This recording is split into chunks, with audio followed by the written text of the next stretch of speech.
Love steps up, throws it back, and it's taken by the running back and out of bounds. Jacobs as he races to the left sidelines in front of the Philadelphia bench. Out of bounds at the 47-yard line of the Eagles. We have 5 seconds remaining, and down on the field is that Jordan Love. And he is down, flat on his back. He was hit as he lateraled that ball back to the running back, Josh Jacobs. And now everybody out to have a look. Dr. McKenzie is there, the athletic trainers.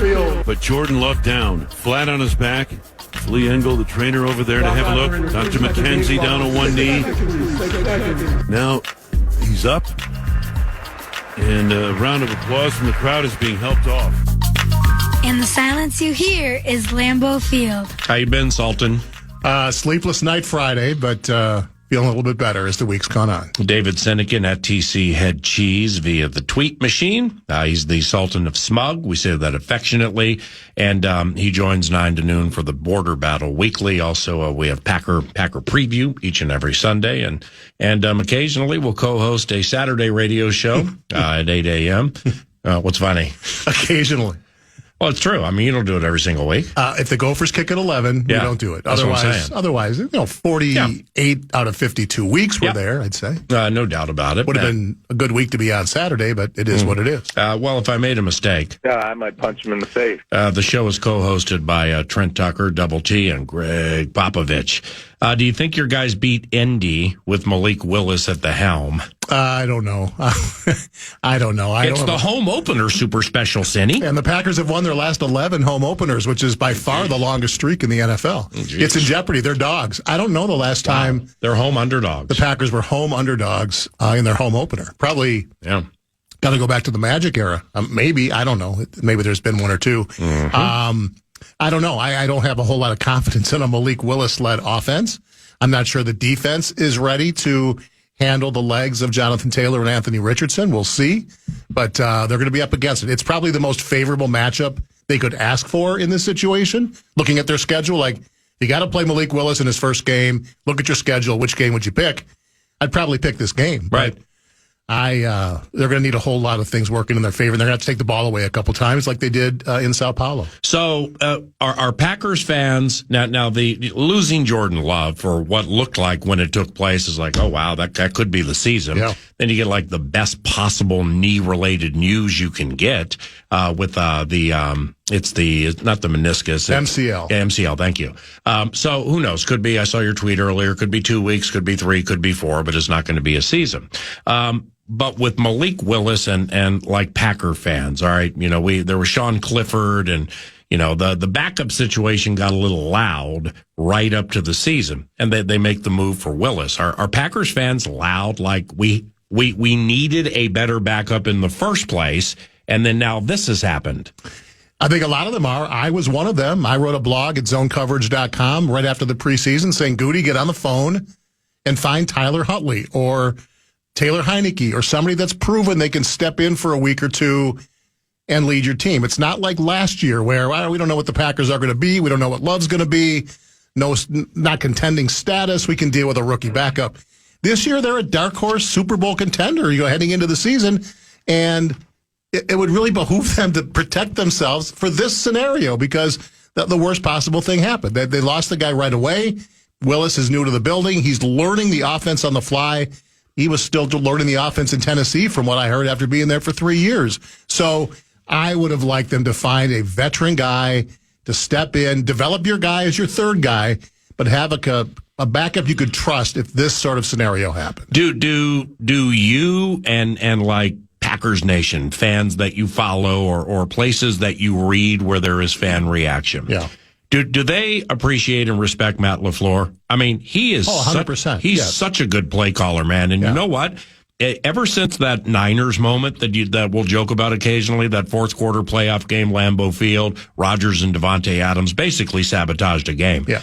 Ever since there, he's just improved and just really found his metaphorical feet. Yeah, I think, look, when Rodgers was running the offense, he had the gravitas to do whatever he wanted once he looked across the line and said, all right, I like that cute call that Matt had, but I'm going to do this, And Jordan Love followed the script last season and allowed LaFleur to sort of spread his play calling wings a bit, knowing that he had the last word. Not that now Love's not going to have a little bit more of a chance to move things around as he's seen. He's proven he understands things. But, yeah, I think LaFleur deserves and received a ton of credit for what Jordan Love and that offense was able to do. Because what I know most people know this, but I don't think it gets talked about enough, is that Love stepping into that spot following Rodgers is tough enough after waiting for 3 years. To surround him with rookies exclusively or second-year guys made things exponentially more difficult, and I thought it was even more impressive the way they called the games and the way Love finished that season, knowing that he was playing with a bunch of guys trying to make their mark in the NFL at the same time. David Sinykin at TC Head Cheese via Twitter. You can read some of his work at zonecoverage.com. So, how long would you guess Willis plays? I saw your tweet. What leads you to 2 weeks? Schefter reported that yesterday, that the Packers believe there's a chance he'll be ready for the Vikings week 4. And, you've got 2 AFC games coming up, so that's ideal. Because if you lose those games, they don't cost you as much when you look at tiebreakers and everything. Right. They're not great teams. They're not teams expected to be in the playoffs. Doesn't mean they won't be. But if he's back for week 4 against the Vikes, then they go to L.A. and play the Rams. Those are tricky and important games. And so that's the hope. But the Packers traditionally are very conservative. And if they're not 100% sure that knee is ready for the Vikes week 4, there's a very good chance he's not playing that with the Sao Paulo game, did in the early stages, man, Philadelphia was just there to get blown out. They were just begging, kitty. Here's the ball, take it from us, please. You know what I'm saying? Yeah. It's like, did you open up 10 maybe, or was it always one score? It was one score, but they turn the ball over twice and you settle for field goals. And you know what that's like when you don't take advantage against a good team and you settle for 3. You know it's going to come back and bite you, and that's exactly what happened. It was just a really frustrating game because the first series, Xavier McKinney, our free agent prize, picks off Jalen Hurts. It's like we haven't seen safety play like that since Nick Collins was healthy. It was beautiful. And then Adrian Amos was pretty good for you guys. Yeah, you're right. He had a nice few years. You're correct. But it seems like it's been a long time since we've had legit safety play. And the rookie Javon Bullard putting a hit on A.J. Brown. And it's like, all right, this secondary is a different animal. Stokes is actually covering people, and he's not falling down and being carted off the field. What a nice change of pace. But, there were so many missed opportunities, both teams, but Green Bay in particular. The penalties early on, the not taking advantage in the red zone, the 12 men on the field offensively. When you're trying to catch Philly with 12 men, and you did, and you score a touchdown, and you get called back because you also had 12 men on the field. Just a lot of communication issues, just things you see in week 1, but you can't afford to see it in week 1 when you're playing a team like Philly. Is a super special Cinny, Sultan of Smug, part of the great NFC North debate at the State Fair? It's annual because Green Bay is generally good. Is it fair to lay out Josh Jacobs' regular season debut as he was sluggish? I thought he was sluggish and slow to hit the hole a little bit, but then I think he got better as the game went on. First half, there was nothing there. They didn't open anything up for him. I saw tweets. Packer fans were just ready to move on from Josh Jacobs at halftime. Give him a little time. And he obviously showed a lot more explosiveness in the second half, broke 2 20, 30-yard runs. Even Emmanuel Wilson broke some nice runs. They finally found some holes. Again, we all love to overreact by what we see week 1. It's an annual NFL occurrence. You win week 1, everything's beautiful. You lose, everything's disaster. I've made it very clear that I would not have moved on from Aaron Jones if I was Green Bay. I understand why they did, according to their economics, but I don't think they've taken a step backward with Josh Jacobs. But it can't be their economics, can it? Jones got 1 and 7. Jacobs got more. Well, he got more if he plays for 4 years, but my understanding it's a 1 or 2 year deal. Okay, but 1 and 7 for Aaron Jones, that's pretty good. Well, he wanted 12. That's what he was due. He was due to make 12, and they said, "We're not paying you 12. We'll pay you 6 or whatever it was." And he said, "Well, I don't blame him. I just saved your season. When I got back on the field, the offense took off. That was not a coincidence. So I don't blame him." 117 a game, your final 5. He went for 117 last year. Yeah. He got the 3 TDs at Jerry Jones' place, but my man averaged 117 a game from the time he came back. Right. The problem was he was great week 1, and then he was in and out until that time. And look, I've said it he's always going to be one of my all-time favorite Packers. He was spectacular in his 5, 6, 7 years. He missed some games. He put the ball on the ground a few times in key spots. Running backs do that. But he was a man when he was healthy. He was a man in that locker room. I know the Vikings love him. I know his teammates already love him. The fans do. I don't blame you. I wish nothing but the best for him. But I'm not sitting here after week one going, oh, what are we doing with Josh Jacobs? Right. I think Jacobs is going to be just fine. Right. How about your backup? I'd never heard of him. I mean, I know you felt you got Marshawn Lynch, and then there was a problem, so they had to make the guy inactive when they found out his last name was Lloyd. But then Emmanuel Wilson, I've never heard of him. Watching my guy he's just chewing up yardage on Friday night. Yeah, he was the star of the preseason last year. Like, he was breaking long runs, and who is this guy? And with Dillon and Jones, there just wasn't room for him. I think he was on the practice squad most of the year. Mm-hmm. Marshawn Lloyd will be the backup for this team. It's nice to have Wilson in your back pocket. I think Lloyd has a chance to be active this week. He's missed the entire preseason. Who basically. is he? Marshawn Lloyd? Yeah. USC, started out with South Carolina. Oh, he's the rookie. Yeah, he's the rookie. Oh, that's right. Yeah. Yes, I remember him from the draft. Very explosive, fast. His issue in college was fumbles, so that's something we're going to watch. But he lost his whole preseason, so it's going to be a while to get him up to speed. But he may be active this Sunday, from what I'm hearing. How what I think is interesting about this weekend now, and fortunately you're at home because if if we come out there 1 of 9, and you can't get a third down. The Lambeau crowd, the average age may be 58, but it's a smart crowd. They're not one to jump on their players, like they were killing Daniel Jones middle of the second quarter at MetLife Stadium last week. Now, granted, they got more history there, but there's a lot more scar tissue for Giants fans. But they were killing him during one of our breaks, man. So I don't expect that at Lambeau. But what's compelling to me, even if he gets off to a bad start, is how LaFleur is going to construct the game with Willis at the helm. Because it's, he'll say in his press conferences this week, the scheme is the scheme. Well, he's right.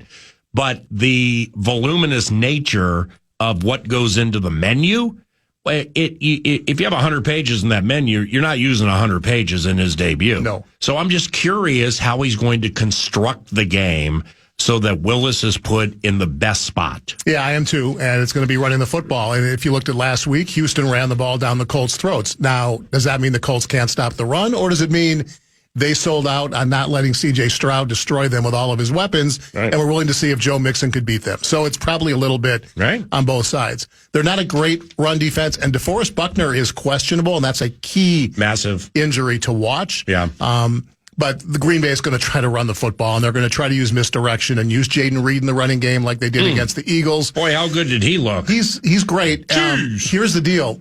He's the Packers' best weapon. The one guy the Colts have in their secondary that's pretty good is their slot corner, Kenny Moore. So they actually have a pretty good matchup against Jaden Reed, where you can beat the Colts right now. They just lost a corner.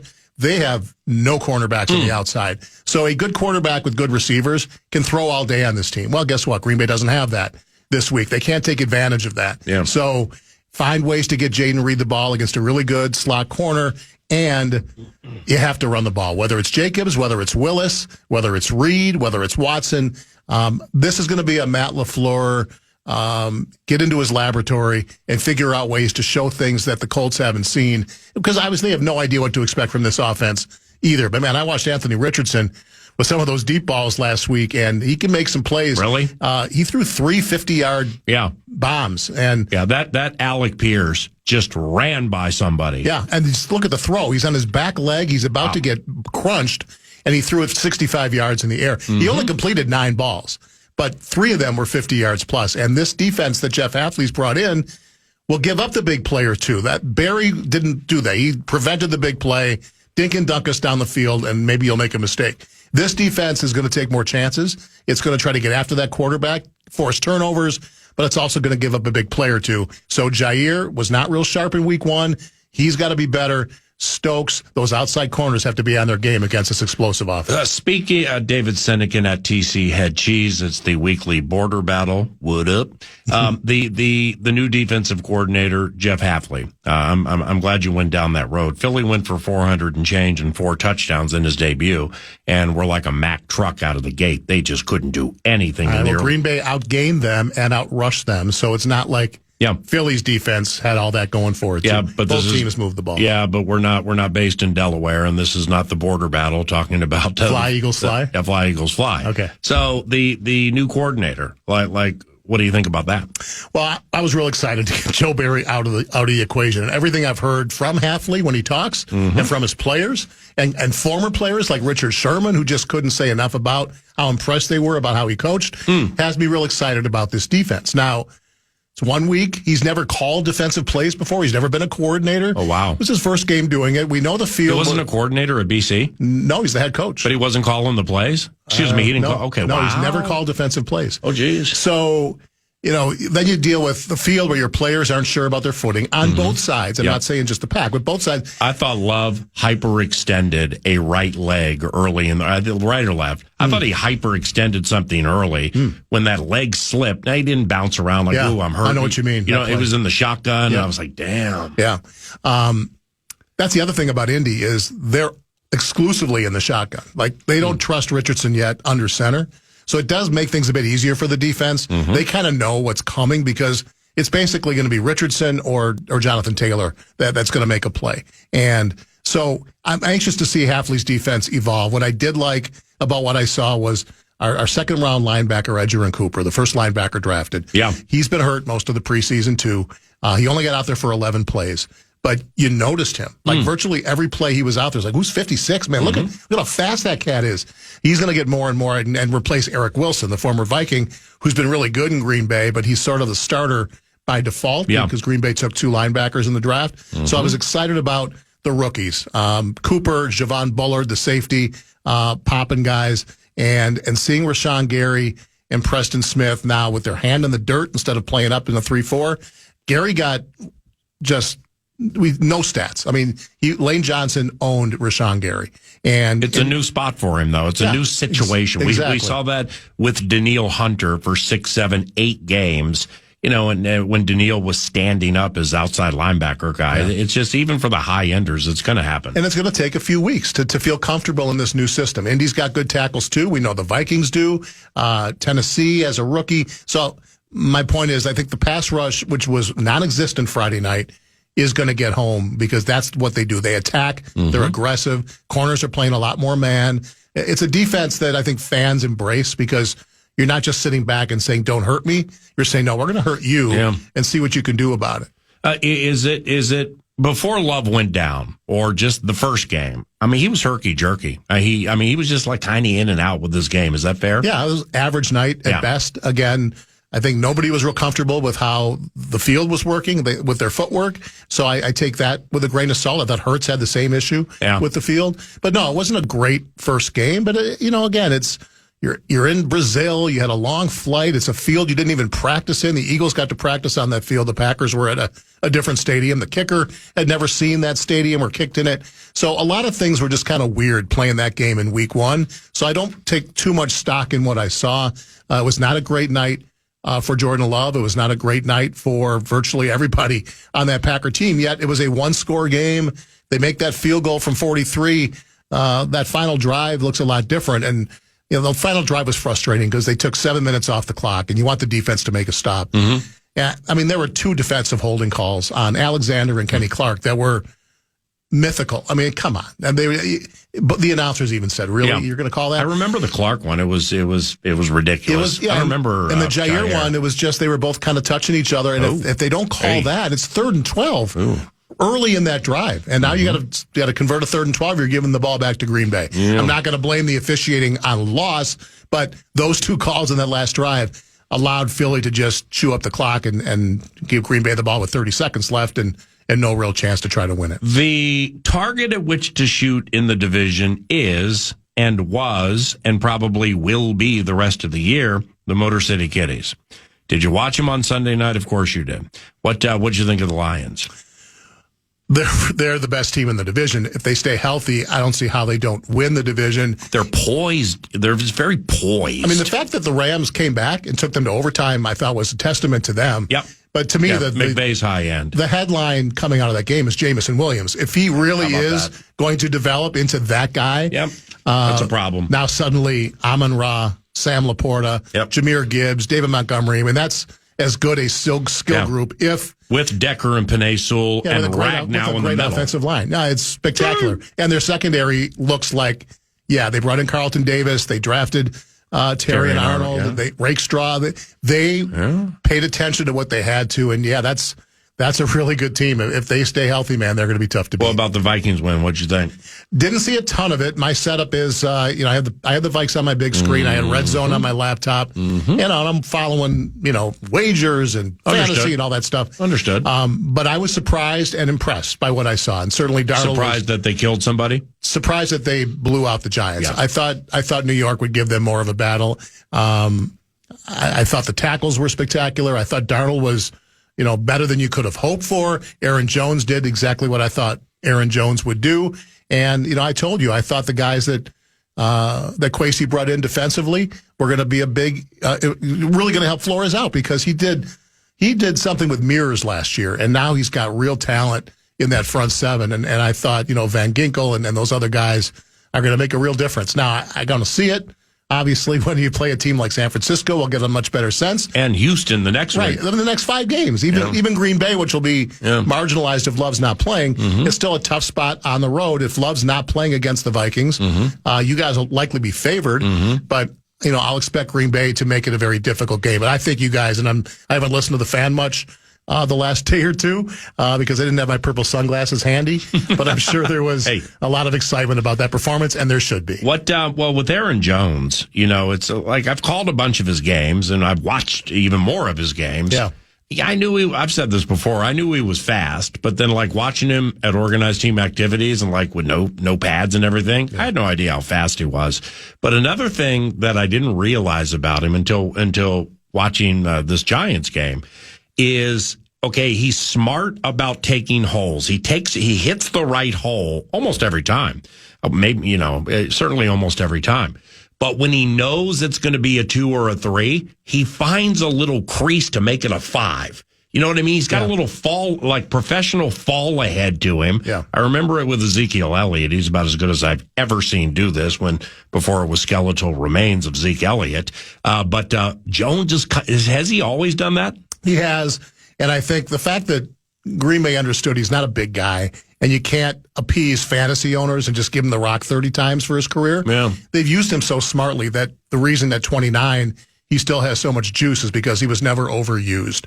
And he has nicks and cuts and bruises, and he'll miss a game here, a game there, but it's never been like a torn ACL or an Achilles or anything major. He just understands how to take care of his body, and like I say, You're sad right now. I'm a huge fan of Aaron Jones. Looking at your face, I know it's radio, but you're sad. No, I'm not sad. I am happy for him. I remember, but you miss him. I do miss him. I love the guy. And I remember the moment I heard he joined the Vikings, I was in a market in Barcelona with my family because we were visiting Jackson and he was studying there. Awesome. It was amazing. We were there 3 times. Wow. And we were split up because it was packed. We're all kind of checking out the vendors.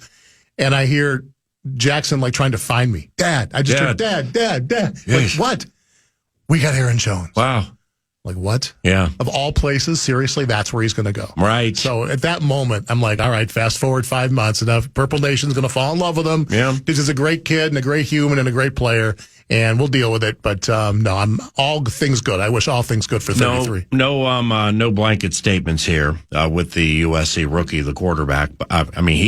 I watched back all of his passes over the last couple of days. He was bad. Yeah. He was bad. That's the only way to put. They won the game. The mark of a good team, in cliche fashion, is when you have your best players play poorly or you play poorly and you still win, which they did. But there was just no swivel with the kid. He wasn't scanning the field. When he would try to run, he would run straight back, trying to find an angle. So it'll get better undoubtedly. But, man, I don't know if you watched that because I didn't watch the game. But in watching the snaps, that just blew me away. Yeah, I watched it. Titans were one of my 3 underdog picks, and they're up 17-0 at halftime. I was feeling pretty good about myself. Oh, geez. And then the second half happened, and the Bears win a game without scoring an offensive touchdown. Quarterbacks in their debut rarely win. Right. Rarely win. Now, he got a win because of a block punt and a pick six, whatever it might be. But no, he's got a long way to go. The hype train from Bears fans who've been waiting their entire lives, using Hard Knocks to get them hyped up. The reality is it's going to be a bit of a bumpy ride for the Chicago Bears. And they got a win they probably shouldn't have gotten. And I do think he's got potential to be very good. I'd still take Jaden Daniels 10 times out of 10. I think he'll have the better career. I think he's a more dangerous player. He's a better passer, I believe, right now than Caleb Williams is. But that's going to take a little time for Chicago to find their footing. Thank you. My pleasure, bud. Call you right. We'll be right back.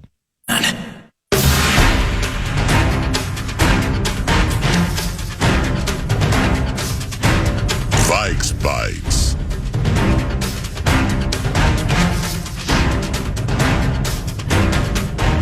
Vikes Bites! Welcome back, 9 to noon. It is indeed time for Vikes Bites. Vikes Bites is brought to you by Thousand Hills Lifetime Grazed Grass-Fed Beef. Love you, Thousand Hills. It's a Clearwater, Minnesota-based company. And you can shop online, of course, Thousand Hills Lifetime Grazed. Get a box of meat at your doorstep, or you can go to Coburn's. You can go to your local co-ops. And the key here, Minnesota company, loving local athletes. We're talking about elite meat that feeds Golden Gopher athletes. Thank you so much, Thousand Hills. That was tough. That it's radio and we're not videotaping or we're not live streaming, excuse me. So you can't see Cindy's face. That was tough. Just seeing his countenance and then knowing fellow Packer fan Brett Blakemore, an assistant here at KFAN. I mean, he was so looking for a friend because he's so saddened. He drove in.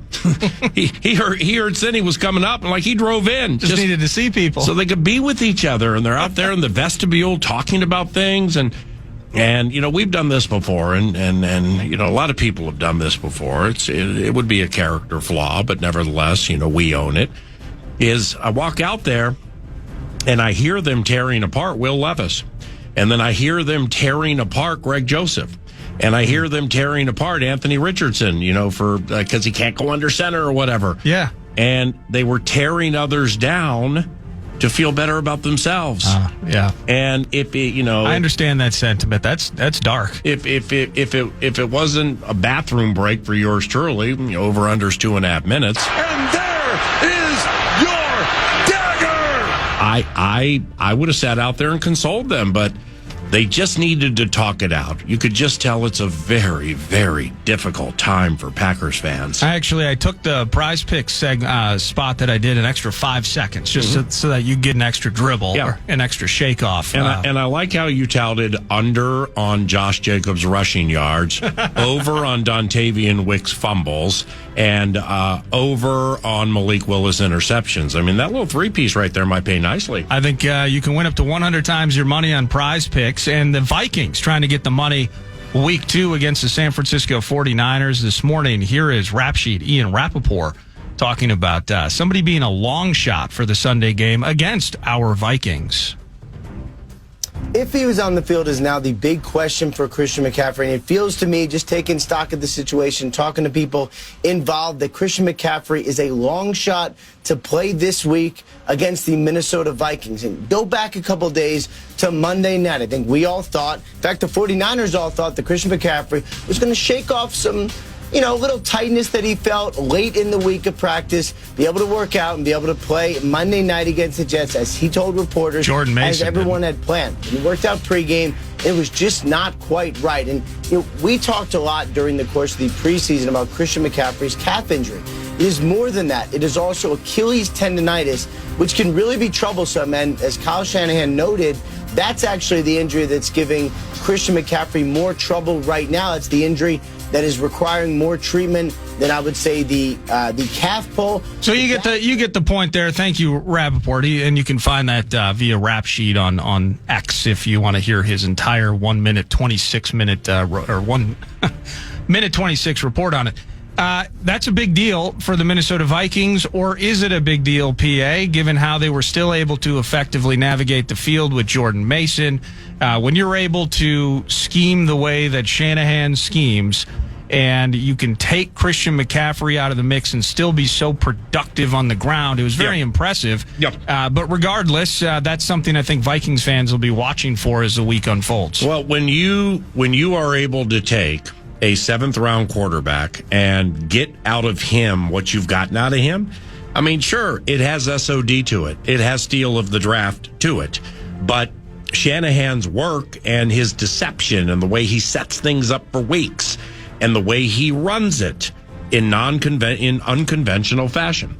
They need McCaffrey. To win the Super Bowl, they need McCaffrey. But in short spurts, it's if you don't have McCaffrey and Debo, you got a problem. If you have one of them, the other team has a problem until you take it away. Yeah. They put Debo in the backfield very early in the game. So, Debo's not full-time offset eye, right dot the eye guy, but he can run out of the backfield. So there are those close to the 49ers covenant, or excuse me, those who know more about 49ers football than us, who will argue Deebo Samuel is as, if not more important to what the 49ers do than Christian McCaffrey. Now, last year when the Vikings beat the 49ers, they beat a Niners team sans Deebo and sans Trent Williams. Trent, multiple times had to get IVs and stuff like that because he just came off the layoff. He'll be better in game 2 than he was in game 1, and he was good in game 1, conditioning wise, I mean. But in short stretches with Mason or whomever, and see that's where being the San Francisco 40 liars, that's where you can't get to the essence or you can't get to the gist of what their week was like, because it's clear Shanahan schemed and planned the entire week for Jordan Mason. All right, so now you got that, and now you can see what he likes to do with him and how they play off of it. But week number 2 should be different unless they play the game with McCaffrey like he's actually going to make the dance. Maybe he will make the dance. We'll see. Vikes Bites! Vikes Bites, they say. Conversely, or additionally then, looking back at our own team, how much are we sweating the injury report that will be released today in regard to Jordan Addison, PA? Well, just in listening to O'Connell's press conference after the game Sunday, I think it was there, but it's the way Kevin explained it. I don't, I mean, if it was a heaven or hell equation, then I would say no. But we'll see what happens this week in practice. Jordan had a lot of pop in that Giants game when he was playing. He looked good. Yeah, he looked fantastic. He looked spry. The ankle that got hurt at the joint practice at Cleveland seemed to be completely healed.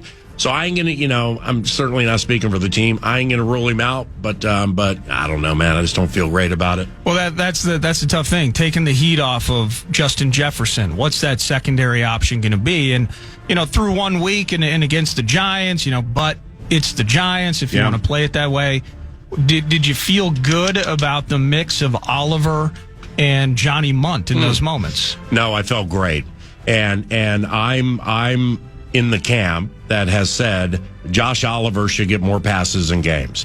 And it's not a bang your fist down on the Formica like somebody's an idiot for not doing it. He's open a lot. He's a better catcher than he gets credit for. It's gotten better year by year. One of Darnold's best plays of the game was when they went to stroking the post with Oliver inside the 10. I think beautiful over the middle. It was about a 22-yard pass. Yeah, he ran a fantastic route. And just like what Gabe, Pete, and I saw 3 feet away in the joint practice at Cleveland, he left his feet. Yeah, he had to actually be fearless about it, right? Knowing that he might take a hit. Yep, very good vertical, which I didn't know. So you have that, but you have Aaron Jones. And let's not forget The last year against the 49ers, there was no Justin Jefferson. Right. And a running game that's not as good as this running game, certainly not as fast overall as this running game now. Yeah, it was basically Addison, and then Hawk had 11 catches on 12 targets that game, too. So it was a big one for TJ. Great point with TJ there, because Aaron's going to have to offset TJ. Jefferson's going to have to pick up for this. But if Darisaw and O'Neal play 90% of the way they played in that Giants game, if they play that way the entire season, this team's going to be a handful. Vikes Bites! Last thing for you, and it's kind of projecting into the future. C.J. Ham, highest percentage of snaps he played on Sunday against the Giants since 2021. 35% of the snaps. He averaged 19% and 15% the last 2 years, respectively, overall. Could you envision a potential adjustment because Sam Darnold's in the mix, working on that run game, that lends to potentially this being a trend for CJ moving forward? Yeah, I'm not. That's a wonderful question, because I ain't trying to be Vince Lombardi here. And it's just one game. Totally get that. No, but there was something, that I've seen in practice and I saw in the game. And I have access to this in-motion percentage and stuff like that, but it's just too boring to look it up, because you got to compare it to the rest of the teams in the league and stuff. It's boring. You need a StatHead subscription is what you need. No, it's just boring. But CJ motioned and moved around more than I can remember. And just remember, the teams take from other teams. I mean, the Vikings ran a pass from, was it Jefferson to Addison against the Niners? It was like looped behind the line of scrimmage. I can't remember who threw it, but the 49ers ripped it off and ran it in the Super Bowl. Jawan Jennings throwing a pass over to the right. Yeah. So teams borrow from teams, let's just put it that way. So CJ Ham's the next use check. Not the next use check, but use check is a motion guy. He's moving all over the place. The 49ers are kings at window dressing, where they'll have 5 guys do 5 different things when they're just simply going to run right off right tackle. But ultimately, the key to that, too, though, with the window dressing, is they do pay it off in each of those spots at various times. Sometimes. You see teams with a ton of motion, and it's never the end around, but, it's specifically back, McVay's Rams did it a ton, where everybody was running 50 yards back and across the field, and it never got paid off at various times. Shanahan will pay off the use check motion with an actual rep at various times. I can't remember the running back's name when the Rams played on a Tuesday, and then they came to U.S. Bank Stadium and beat the Vikings. Sony Michel, I think, is the name. And O'Connell and McVay faked the jet sweep 13 times with Van Jefferson. Oh, well, they never gave it to him once, but they did it 13 times, and because they wanted to with the first 3 or 4, let's say. All right, well, let's see what 54 does. All right, let's see what 22 does. Well, they got them in the spots they wanted them, and then they would run Michel the other way. So with CJ, he just was moving around a little more, and I don't know if it was deception, if they're setting something up, but CJ's still going quite well. Vikes Bites! That's a wrap on Vikes Bites, presented by 1,000 Hills, proud sponsor of Gopher Athletics. Thank you, 1,000 Hills. At 11 o'clock in Elite 49ers Mind, he used to be a producer for Mike Florio at ProFootballTalk.com, somebody I've known for quite some time, Rob Guerrera. He's at Stats on Fire via Twitter. He'll give us an adversarial update 15 minutes from now. He's followed by the Vox of all Voxes ever to Vox. The white zone is for loading and unloading of vehicles only. Alan Roach, the voice of U.S. Bank Stadium, about 35 minutes from now on KFAN.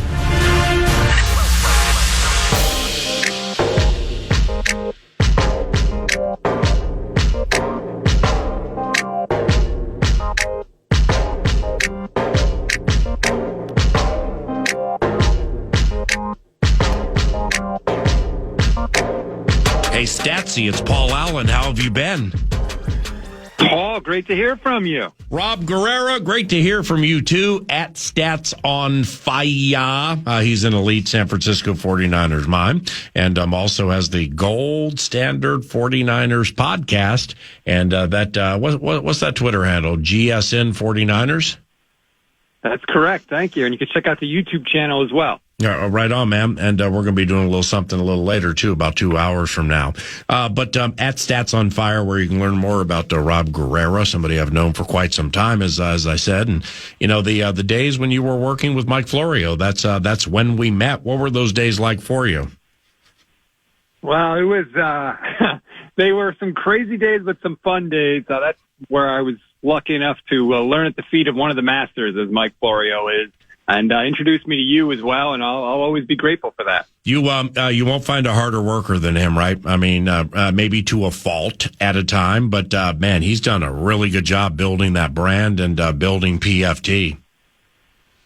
Mike's idea of a vacation is doing one show a day instead of two. Now, I notice here via the tweet machine at Stats on Fire for Statsy, that, I would imagine that it's tied to something that's like advertising or sponsoring or something. But, right at the top, you said you apologize for taking some form of L point spread wise with the first game. You're touting the Niners -6 at Minnesota. Not that this really matters, but the 49ers have not won a game in the state of Minnesota since 1992. They were favored last year to beat the Vikings, and they got beat. Why you liking that squad -6, Statsy? Because I am not buying the Sam Darnold narrative that he was so good in week one and he's suddenly now this resurgent quarterback. I have been on the Sam Darnold is not any good train since he was the backup quarterback in San Francisco, and I don't believe that he is going to beat the 49ers on Sunday. What is it you don't like about Sam? Are you hearkening to the Jets and Carolina days, because that would be foolish, or is there just like something you saw from the Niners? God, Sam Darnold is a turnover waiting to happen. And, it's never his fault. It was never his fault with New York, and it was never his fault with the Panthers.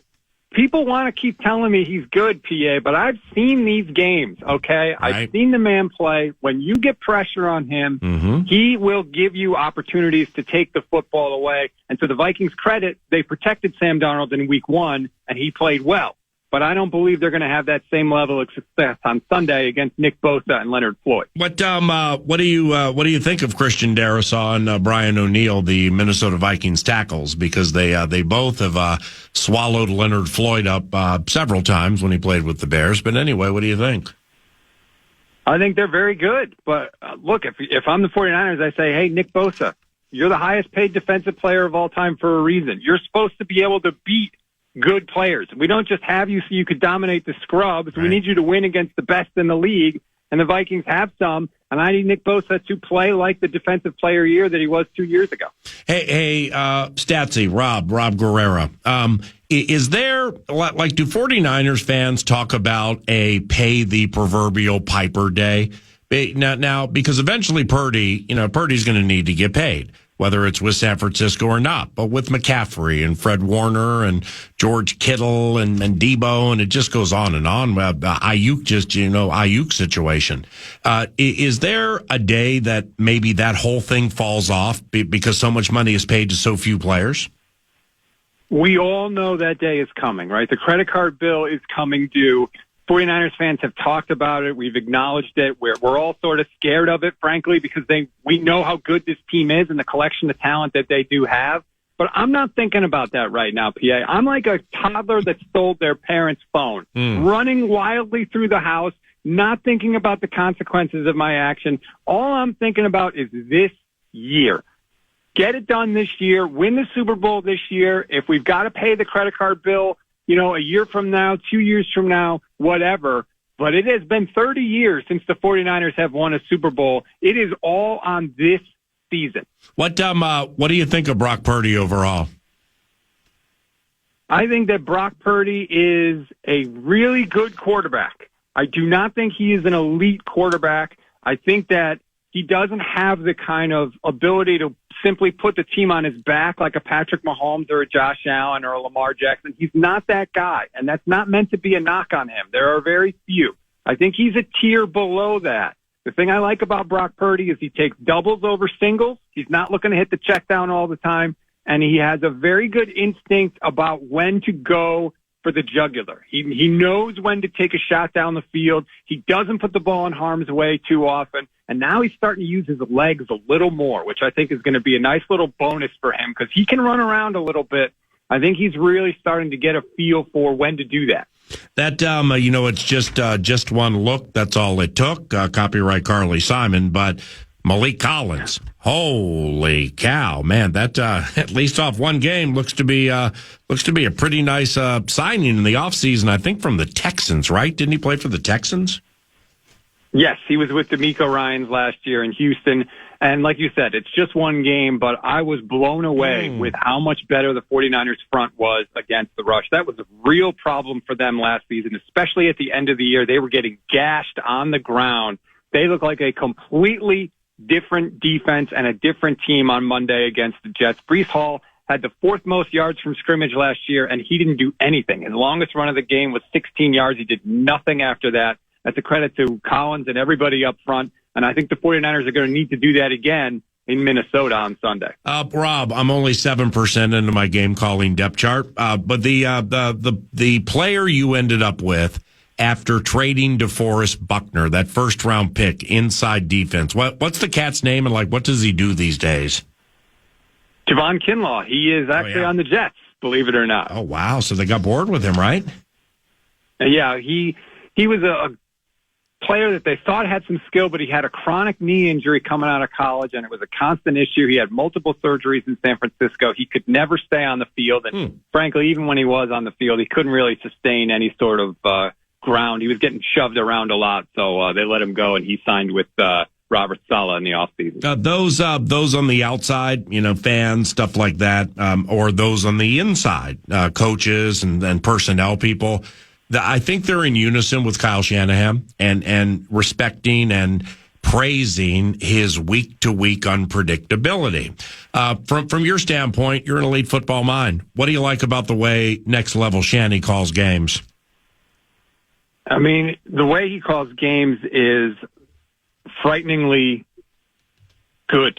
I mean, he has such foresight into know what the defense is going to do. He knows exactly what you're going to do. And more importantly, he's really good at figuring out when you're going to adjust to what he has been doing. And he knows how to throw the counterpunch to knock you out.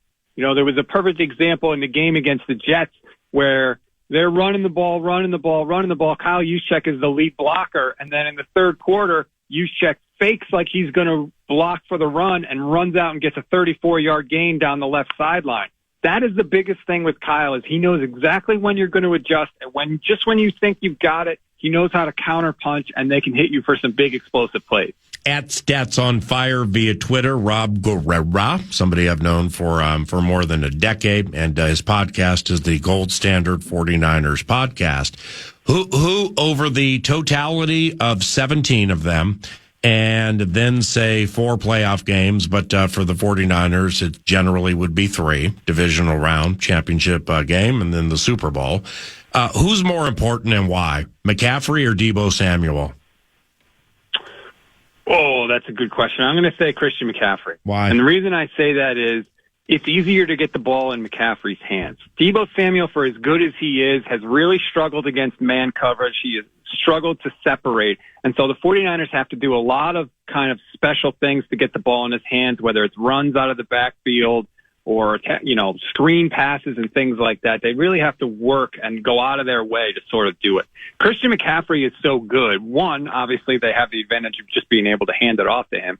But two, they can use him as a receiver. And because of that, the gravity he has when he moves around the formation, he attracts so much attention that even if he doesn't get the football, he is opening things up and affecting things for everybody else on the offense. So they're both important, but I would put Christian McCaffrey over Deebo Samuel. All right, my brother. I'll chat with you later today, 1:00 Cornfields. And thank you very much for the opportunity to join your podcast later. And thank you for joining 9 to noon right now. Appreciate you, Rob. You too. Thanks, Paul. Later, brother. That's at Stats on Fire. When we return, we go to at Mile High Roach, Alan Roach, the voice of U.S. Bank Stadium, plus much more, where yours truly just learned a proclamation I made on Monday did not come to fruition. I thought Andrew Van Ginkel would be the NFC Defensive Player of the Week, but it went to Bears cornerback Tyreek Stevenson, who also had a pick six. So congratulations to Tyreek. We'll be right back.